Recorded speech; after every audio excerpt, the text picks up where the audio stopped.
Over here with Dr. Pittaway from Kalispell in Montana. Hi, Dr. Pittaway.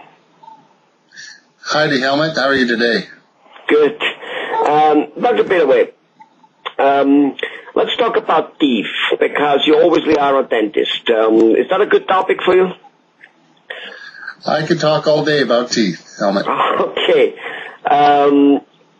Tell me, if a person has a choice, or, must make a choice, so to say, of all his teeth are missing, more or less, so they have to be all pulled because, he deteriorated them for whatever reason. We know that doesn't have to happen, but again, let's just say so it reached that point for whatever reason, and he has to make a choice of dentures or implants, or, as far as I know, lately with implants, there's almost like a hybrid out there where, you can do a few implants and put a denture on it, which is a little better than the old type of way denture. Can you shed some light on all three of the things on it? Because obviously there's a price difference, and price, with no doubt, does then play a role. And at the same time, how handicapping is a denture, if it is at all? What should we be aware of with all three treatments? Give us a good picture. Well, Helmut, I have lots of information on that, but I'll try to be clear. Having no teeth can be a great handicap, not just physically, but emotionally. People without teeth, they don't want to go outside. They don't want to mix with other people. They can't function. They can't eat in public. It's a big problem. It's a disability, really. And so restoring teeth is a wonderful thing that we can do for people who have lost their teeth. And obviously implants are a great service now, because instead of having plastic prosthetic teeth that can slip and slide or come loose or are hard to chew with, we can rebuild prosthetic teeth that are attached directly to the jaw, or at least supported directly by something attached right to the jawbone, and it's a tremendous improvement in traditional denture. In fact, with anyone who needs a lower denture, I always recommend at least a couple implants for support, because it makes a world of difference in the quality of life. Okay. Tell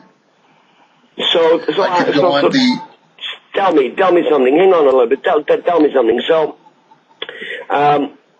if a person has the dentures in it, so what you say is that he should be putting, especially in the lower one seems to having more problems fitting than the upper one. Is that what you're saying?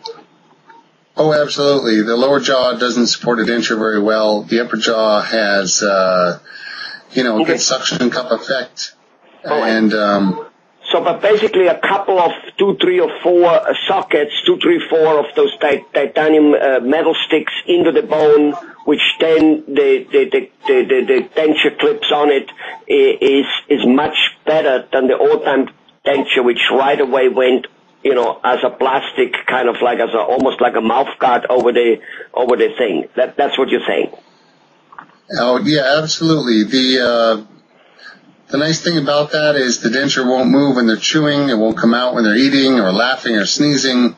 And it's just a world of difference. It's much more comfortable, and it protects the jawbone as well from breakdown. The forces of the denture rubbing on that thin lower jawbone tend to break it down rapidly, and the implants will support that denture and protect the bone from the rapid breakdown quite a bit. It's one of the greatest things that we can do for people now.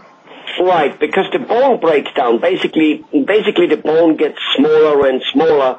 If you ever broken your leg or your hand and you were in a cast for a while, I mean, that arm and that leg became weak and small and thin right? So well, that's true. It's not quite the same though. But the constant pressure on that bone does cause it to break down, and once you've lost the teeth, that's why the bone are there. And so once you start losing more of that bone, you can really end up handicapped. I have seen some older patients with really no bone whatsoever to place a denture, and they've been able to put a couple implants in there and just really change their lives. They're able to eat better. It's better for their health. It's a great technology that we have now. Okay. If a person would have, let's just say, if money wouldn't be a major objective and a person needs all the teeth, obviously he would get a whole round of implants, wouldn't he? Yes, there's a couple of ways you can approach that. If you want to replace every tooth with an implant, in some cases that works well. That might be a little more than you need because the implants can support prosthesis. It doesn't have to be every single tooth. Okay. In some cases, we can make a prosthesis that attaches to a solid framework that's attached to the implants. That allows us to add more to the prosthesis to support the lips, for example, to make the facial profile look correct. Because if you lost bone and you place implants and just attach teeth, sometimes you're not replacing some of the lost bone and it doesn't look right. So this hybrid type prosthesis or denture, it's solid as a rock. It feels like real teeth. It doesn't move, and you can lock it in place, but at the same time, you look like you're supposed to. You don't have your lips collapse because there's not enough support hidden underneath them. Right. Now the lip collapsing thing and the cheek collapsing and basically that comes from bone loss, right? Your arch is shrinking basically because it lost the roots of the original teeth which keep the bone intact, the jaw bones, right?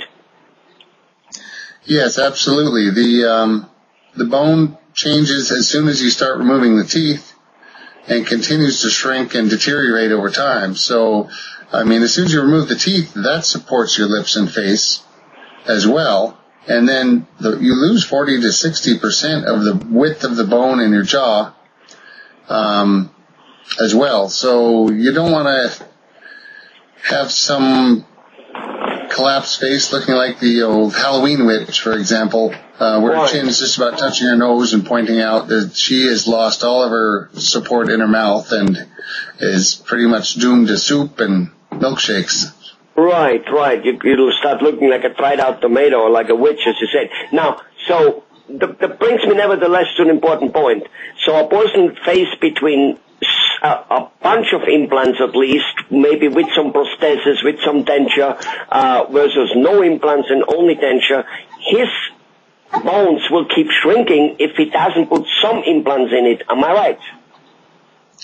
Well, it depends quite a bit on the individual. There are some cases where people can wear dentures long term and their bone is fairly stable, but especially with the lowers, it tends to break down and become a big problem after a while.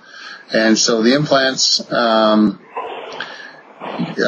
an implant-supported prosthetic teeth or fake teeth will eliminate the problem almost. Good. So basically, putting in some implants at least, as many as possible, while not necessarily every tooth, and the dentist will decide that, seems to be also a cosmetic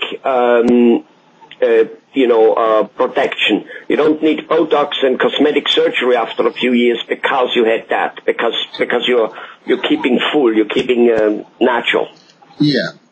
Well, the benefits are cosmetic, they're emotional, psychological, and physical. If you're chewing your food properly, that's the first step of digestion, right there in your mouth with the saliva mixing up. And if you're swallowing your food in big hunks or can't eat certain foods, it definitely can have a bad impact on your overall health. And so I just think it's great to be a whole person, have all the teeth, be able to do everything you want to. And, it's a wonderful service, and I really enjoy being able to let people get back to normal and have teeth and eat normal and be healthier, and just that's one of my favorite things to do. Wonderful. Thanks a lot, Dr. Pittaway.